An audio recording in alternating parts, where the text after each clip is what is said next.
Hey guys, welcome to দৃষ্টান্ত মোড়। আমি দৃষ্টান্ত, আর এই ভিডিওতে আমি যে সিনেমাটাকে নিয়ে কথা বলবো তার নাম হচ্ছে বরবাদ, স্টারিং শাকিব খান, ইদিকা পল, মিশা সওদাগর প্রমুখ। আর এই সিনেমাটাকে ডিরেক্ট করেছিলেন মেহেদী হাসান হৃদয়। সিনেমাটা কেমন হলো, আমার কেমন লেগেছে, সেসব নিয়ে আমি ভিডিওতে কথা বলবো, এবং সিনেমাটা ভালো কি খারাপ, আপনাদের দেখা উচিত কি দেখা উচিত না, কারণ সিনেমাটা আজকেই ওটিটিতে এসছে, সেই সব কিছু নিয়ে ভিডিওটাতে ভালোভাবে কথা হবে।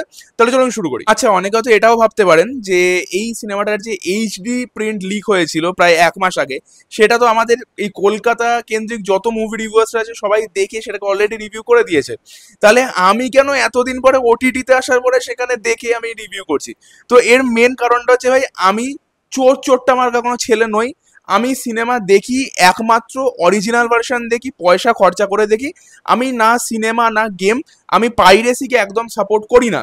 হ্যাঁ, আমাদের এখানে প্রচুর কন্টেন্ট ক্রিয়েটাররা আছে যারা নিজেদেরকে স্বঘোষিত সাকিবিয়ান বা শাকিব খানের ফ্যান বলে দাবি করেন, বাট সেখানেই তারা এই চুরি চামারি করে লিকড ভার্সন দেখে রিভিউ করেন, যেখানে সিনেমাটা বলতে গেলে ক্ষতিই হয়।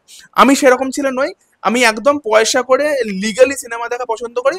তাই আমার চর্গির সাবস্ক্রিপশন নিয়ে এই সিনেমাটা দেখা। এবং যদি বলি যে এই সিনেমাটা আমার কেমন লেগেছে, আমি বলবো সিনেমাটা আমার কাছে ভালোও লেগেছে, আবার কোথাও কোথাও গিয়ে ভালো লাগেনি। ভালোর মধ্যে থেকে আমি যদি বলি, তো সবার আগে যে জিনিসটা আসে সেটা হচ্ছে এই সিনেমাটার যে ভ্যালুটা, যে সিনেম্যাটিক ভ্যালুটা, যে এই সিনেমাটা অ্যাকচুয়ালি আমাদের ইন্ডিয়াতে সিনেমার পুরো প্রোডাকশন এবং পোস্ট প্রোডাকশন হয়েছে, এবং সেইটা বোঝা গেছে। এই সিনেমাটার যে বাজেটটা গেছে, বাজেটটা খরচা হয়েছে, সেটা এই সিনেমাটা প্রপারলি কিন্তু ব্যবহার করেছে এই সিনেমার ডিরেক্টর। তুফানের মতো নয় কিন্তু, এই সিনেমাটা নিজের বাজেটটাকে খুবই ভালোভাবে প্রপারলি ইউজ করেছে, এবং সেটা খুব ভালোভাবে ফুটে উঠেছে। এই সিনেমাটা আপনারা যত দেখবেন আপনাদের মনে হবে না যে আপনারা কোনো বাংলাদেশি বা বাংলা সিনেমা দেখছেন, ঠিক আছে? নট ইভেন ক্লোজ অফ আমাদের এখানকার কলকাতার বাংলা সিনেমা। এই সিনেমাটা দেখে জেনুইনলি একটা সাউথের ফিল্ম ভাইব আসে। আমি যদি এক্সিকিউশন এবং ভিজুয়ালি কথা বলি, এই সিনেমার cinematography, colour correction on point, literally cinematography এবং কালার কারেকশন অন পয়েন্ট। একটা জায়গা আপনারা ভুল ধরতে পারবেন না এই সিনেমার সিনেমাটোগ্রাফি, স্পেশালি কালার কারেকশন। যেখানে যতটা কালার, যেরকম কালার গ্রেডিং দরকার এখানে সেটাই করা হয়েছে। এবং আমার এই সিনেমার যে টোটাল টেকনিক্যাল দিক, সেটা সিনেমাটোগ্রাফি হোক, কালার গ্রেডিং হোক, ইভেন মিউজিক্যাল টিম যারা সাউন্ড মিক্সিং করেছে প্রমুখ, আমি ভাই তাদেরকে সেলিউট জানাই। আপনারা দারুণ কাজ করেছেন। এই সিনেমার সাউন্ড, বিজিএম, মিউজিকের কাজ ভাই বিভৎস। এই সিনেমার সাউন্ড মিক্সিং এবং সাউন্ড এডিটিং চরম কাজ হয়েছে। বিজিএমও খুব ভালো, কোথাও কোথাও জায়গায় বিজিএম খুব ভালো, মানে খুবই ভালো, এবং সিনগুলোকেও এলিভেট করতে পেরেছে। এবং তার সাথে সাথে গানগুলোও কিন্তু সিনেমার বেশ ভালো। এবং তার সাথে এই সিনেমার যে ওভারঅল স্টোরিটা, এই সিনেমাটার যে স্টোরিটা ছিল, সেই স্টোরিটা কিন্তু একটা কমার্শিয়াল ফিল্মের জন্য খুব ভালো স্টোরি, ঠিক আছে? সেটাকে কিভাবে ডিরেক্টর এক্সিকিউট করতে পারছে সেটা পরের ব্যাপার, বাট ওভারঅল স্টোরিটা কিন্তু ভালো। তার সাথে শাকিব খানের একটা দুর্দান্ত পারফরমেন্স। শাকিব খানের এই সিনেমাটা হচ্ছে এখনো পর্যন্ত প্রিয়তমার পরে এইটা হচ্ছে তার লাইফের বেস্ট পারফরমেন্স। তুফানের তো মানে তুফানদের ধারে কাছেও নেই। প্রিয়তমার পরে ভাই দারুণ লেগেছে আমার এই পারফরমেন্সটা। যেরকম এই ক্যারেক্টারটা ছিল from the start to the climax, Shakib Khan দারুণ পারফর্ম করেছে। শাকিব খান নিজের 100% দিয়েছে। শাকিব খান যে একটা সাইকোপ্যাথ, একটা বাজে ছেলে এবং ওভার শেডেড ছেলে যদি আমি বলি, সেই হিসেবে দেখলেও আবার ইমোশনাল সিনগুলো তো প্রত্যেকটা জায়গায় খুব ভালো কাজ করেছে। তার সাথে তার যে স্ক্রিন প্রেজেন্স, তার যে একটা অরা, সে যে একটা সুপারস্টার, সেই অরাটাকেও সে খুব ভালোভাবে মেনটেন করেছে। তো এই সিনেমাটা যখন আমার, যেটা আমি ফিল করছিলাম, যে বড় পর্দায় যখন ফ্যান্সরা দেখছিল, তো তারা কিন্তু এটা ফিল করছে যে হ্যাঁ ভাই, আমরা একটা সুপারস্টারকে দেখছি। তো শাকিব খান পারফরমেন্স এবং অরা দুটো দিক থেকেই কিন্তু নিজের 100% দিয়েছে। তার সাথে এই সিনেমার যে ক্যারেক্টার রাইটিংটা, মানে প্রত্যেকটা যে ক্যারেক্টার, যিশু সেনগুপ্ত ক্যারেক্টারটা বাদ দিয়ে প্রত্যেকটা ক্যারেক্টার কিন্তু শেডেড ক্যারেক্টার। তারা কেউ ভালোও না আবার খারাপও না। প্রত্যেকটা ক্যারেক্টার প্রপারলি শেডেড ক্যারেক্টার আছে, এবং সেইটা বেশ ইন্টারেস্টিং করে তোলে ক্যারেক্টারগুলোতে। এবং ইদিকা পালও যে নিজের, ইদিকা পাল ক্যারেক্টারটা তো প্রচন্ড শেডি ক্যারেক্টার ছিল, একটা ইন্টারভাল একটা টুইস্টও আসবে। তো ইদিকা পাল কিন্তু নিজের জায়গাটাতে না খুব ভালো কাজ করেছেন। আমি বলবো না যে প্রিয়তমার মতো কাজ হয়ে গেছে, বাট এই সিনেমাটা এইরকম যেরকম ক্যারেক্টারটা ছিল সেখানেও ইদিকা পাল একদম জাস্টিস দিয়েছে। এবার আমি আসবো এই সিনেমার নেগেটিভ পয়েন্ট, যেটা খুবই খুবই ইম্পর্টেন্ট নেগেটিভ পয়েন্ট। এই সিনেমার যে মেজর নেগেটিভ পয়েন্ট আছে সেটা হচ্ছে এই সিনেমার স্ক্রিন প্লে রাইটিং জঘন্য। এই সিনেমার স্ক্রিন প্লে রাইটিং এত বাজে, মানে আমি জানি না এটা স্ক্রিন প্লের প্রবলেম নাকি এডিটের প্রবলেম।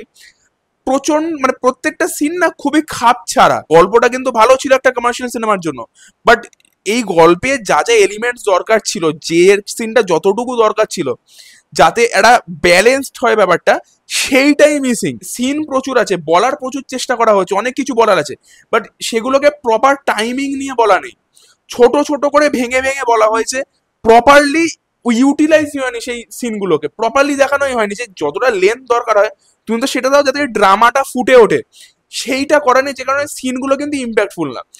দ্বিতীয়ত হচ্ছে যেটা বললাম যে ড্রামা, এই সিনেমার কিন্তু অনেকটা পোর্শন ড্রামা, প্রচুর ড্রামা আছে সিনেমাটার মধ্যে, ড্রামা একদমই জমেনি, ড্রামার পোর্শনটা খুবই বাজে, এবং ড্রামাটা যেহেতু ডিরেক্টর এখানে ফুটিয়ে তুলতে পারেনি, সেই কারণে কি হয়েছে ড্রামাটা একদম এফেক্ট করে না, এবং যেটা দরকার ছিল এই সিনেমায় কিন্তু ড্রামাটা এফেক্ট হওয়া খুব দরকার ছিল, যেটা পেরেছিলেন হচ্ছে শাকিব খানের রাজকুমার এবং প্রিয়তমার ডিরেক্টর, সেখানে কিন্তু ড্রামাটা খুব ভালোভাবে ইউজ হয়েছিল বলে বা ইউটিলাইজ হয়েছিল বলে ওই সিনটা মানে ক্লাইম্যাক্সটা স্পেশালি কিন্তু খুব এফেক্টিভ হয়েছিল। এখানে সেটা একদম নেই, drama nothing in this film. Third হচ্ছে ওভার চপি এডিটিং, প্রচন্ড ওভার চপি এডিটিং হয়েছে, এবং মানে ওই যে বললাম যে সিনগুলোকে টাইমিং এ দেওয়া হয়নি, ইভেন ওভার চপি এডিটিং এর জন্য যেখানে অ্যাকশন হচ্ছে না সেটাও আপনারা ফিল করতে পারবেন না। এই সিনেমার অ্যাকশন ডিপার্টমেন্ট একদমই ভালো নয়, এই সিনেমার যে অ্যাকশন ডিপার্টমেন্টও খুব একটা ভালো কাজ করেনি, এবং যতটাও করেছে এডিট সেটাকে আরো বাজে করে ফেলেছে, প্রচন্ড অ্যাবডাপ্ট অ্যাকশন হয়েছে, এবং হুদাই অ্যাকশন স্টার্ট হয়ে গেছে এবং স্টার্ট হয়ে এন্ডও হয়ে গেল। অ্যাকশনের আগে যে বিল্ড আপ দরকার হয় সেটাও নেই, একটা ক্যারেক্টার যখন আরেকটা মানে তার পার্সোনালিটিটা যখন চেঞ্জ হচ্ছে তার জন্য যে বিল্ড আপটা যে টাইমিংটা দরকার সেটা এখানে দেওয়া নেই।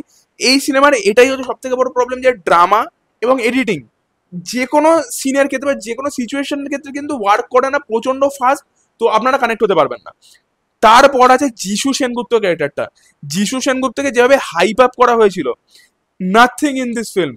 যিশু সেনগুপ্তর এন্ট্রি হয় ওই ইন্টারভালের আশেপাশে, তার একটা ওই ক্যারেক্টার ইন্ট্রোডাকশন হয়, তারপর আবার যিশু সেনগুপ্তকে দেখা যায় না, তারপর আবার ওই লাস্টের আধ ঘন্টা আগে যিশু সেনগুপ্ত আসে। টোটালি আমি যদি বলি আমি গুনছিলাম প্রায় ওই 10 মিনিটের কাছাকাছি যিশু সেনগুপ্ত আছে এই সিনেমাতে, এবং যিশু সেনগুপ্তকে যখন এই সিনেমায় আনা হয় মানে তার যে ইন্ট্রোডাকশন হয় ওটা এতটাই হেভি ইন্ট্রোডাকশন হয়ে গেছে যে একটা ইন্টারেস্ট হচ্ছে ভাই, হ্যাঁ এই হিরোর সাথে বা এই শাকিব খানের এরকম ক্যারেক্টারের সাথে হ্যাঁ এই যিশু সেনগুপ্তর এরকম একটা ভিলেনের টাসেল দেখতে বেশ মজা আসবে, বাট লাস্টে গিয়ে যখন টাসেলটা আসে ভাই কেন, মানে আমি বলছিলাম নিজেকে ভাই কেন, দের ওয়াজ নাথিং, মানে চুটকিতে হেরে গেল। তাহলে এত হাইপ আপ করা দরকার কিছু ক্যারেক্টার, এই যে ক্যারেক্টারটা এরকম ও সেরকমই, দরকার ছিল না, লাস্টে খুব ইজিলি হারিয়ে দিল শাকিব খান তাকে। তো this was the thing.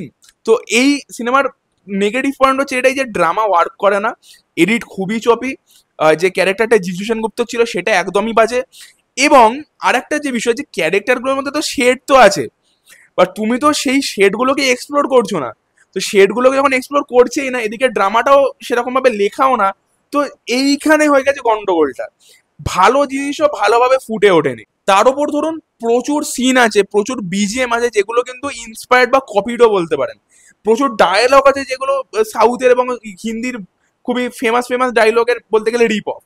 BGM যেমন একটা বিজিএম আছে একটা সিনে, সেটা হচ্ছে মাস্টারের যে ভাবানী থিমটা ছিল, বিজয় সেতুপতির যে থিমটা ছিল ওটাকেই একটু অ্যাম্পলিফাই এবং টুইক করে এখানে বসিয়ে দিয়েছে। সিনটা হচ্ছে হসপিটালের একটা সিনে, শাকিব খান স্মোক করছে, ভালো করে শুনবেন আপনারা বুঝতে পেরে যাবেন। এরকম প্রচুর বিজিএম আছে, ইভেন প্রচুর ডায়লগ আছে, প্রচুর ইন্সপিরেশন আছে, সেগুলো বোঝা গেছে। সো দ্যাটস ওয়াই আমার এই জিনিসগুলো একদম পছন্দ হয়নি, এবং তার সাথে সাথে জনরা চেঞ্জের একটা ব্যাপার আছে। ফার্স্ট হাফটা আপনারা দেখবেন যে একটা অ্যাকশন রোম্যান্টিক ফিল্ম টাইপের হচ্ছে, সেকেন্ড হাফে গিয়ে তার জনরাটা পুরো রিভেঞ্জ থ্রিলার বা রিভেঞ্জ ড্রামাতে শিফট হয়ে যায়, থ্রিলার বলবো না, রিভেঞ্জ অ্যাকশন ড্রামাতে শিফট হয়ে যায়। এইখানেই গন্ডগোলটা, যখন আপনি একটা জনরা থেকে আর একটা জনরায় নিজের স্ক্রিন প্লেটাকে বা সিনেমাটাকে শিফট করছেন, মাঝখানে একটা ব্যালেন্স দরকার, একটা টাইমিং দরকার হয়, এখানে সেই টাইমিংটা নেই। শাকিব খানের একটা ডাউনফল আসে, তারপর সে যখন কাম ব্যাক করছে ওই দাড়িওয়ালা বিয়ার্ডেড ওই চোট লেগেছে লুকটা নিয়ে, তো সেখানে যে বিল্ড আপটা দরকার হয়, যে টাইমিংটা তার আগে দরকার হয় প্রিপারেশনের, তো এই কোনো কিছুই নেই সিনেমাটার মধ্যে। সো ওভারঅল এই সিনেমাটা একটা ভালো কমার্শিয়াল ফিল্ম হতে পারতো, যার এখানে স্টোরি আইডিয়া ছিল এবং যে বাজেটটা খরচা করা হয়েছে, বাট যেহেতু এখানে রাইটিং ভালো না এবং এডিট প্রচন্ড চপি, দ্যাটস ওয়াই বাকি কোনো কিছু না ফ্লেশ আউট হতে পারেনি। শুধু সিনেমাটোগ্রাফি বা কালার কারেকশন বা ভালো সাউন্ড ডিজাইন কখনো একটা সিনেমাকে ভালো করতে পারে না, আগে তো হচ্ছে আমার গল্প এবং স্ক্রিন প্লে স্ট্রাকচারটা, ওটাই এই সিনেমাতে প্রবলেম্যাটিক হয়ে গেছে। শাকিব খান যতই তার 100% দিয়ে দিক বা পারফর্মাররা যতই তার 100% দিয়ে দিক, আগে তো আমার স্টোরিটাই ইম্পর্টেন্ট না, স্টোরি এবং মেনলি স্ক্রিন প্লে স্ট্রাকচারটা যেটা আমাকে এক্সাইট করে আরো এগিয়ে দেখানোর জন্য, এটাই এই সিনেমার স্ক্রিন প্লে স্ট্রাকচারটা করে না। আমার মনে হচ্ছিল ভাই কখন সিনেমাটা শেষ হবে। So overall this film was an average commercial film. অনেক ভালো হতে পারতো যতটা এর পোটেনশিয়াল ছিল। এবং হ্যাঁ, টেকনিক্যালি সিনেমাটা ব্রিলিয়েন্ট, মানে টেকনিক্যালি মনে হয় না এটা বাংলাদেশি ফিল্ম। সো ওভারঅল আমার রিভিউ সিনেমাটাকে বা আমার রেটিং সিনেমাটাকে হচ্ছে 6/10। অনেক ভালো হতে পারতো, আশা করবি ডিরেক্টর পরের সিনেমাটায় তার ভুলগুলো শুধরাবেন। বাট হ্যাঁ, তুফানের থেকে অনেক ভালো সিনেমা এটা, এবং সিনেমাটা আপনাকে বোর করবে না, এটাও একটা ফ্যাক্টর আছে। সো পজিটিভ পয়েন্টও বললাম, নেগেটিভ পয়েন্টও বললাম। এবার আপনাদের সিনেমাটা দেখে কেমন লেগেছে সেটা আমাকে কমেন্ট বক্সে জানাবেন। ভিডিওটা ভালো লেগে থাকলে চ্যানেলটাকে সাবস্ক্রাইব করবেন, বেল আইকনটা টিপে দেবেন। আজকের জন্য আসছি, দেখা অন্য কোনো ভিডিওতে। টাটা।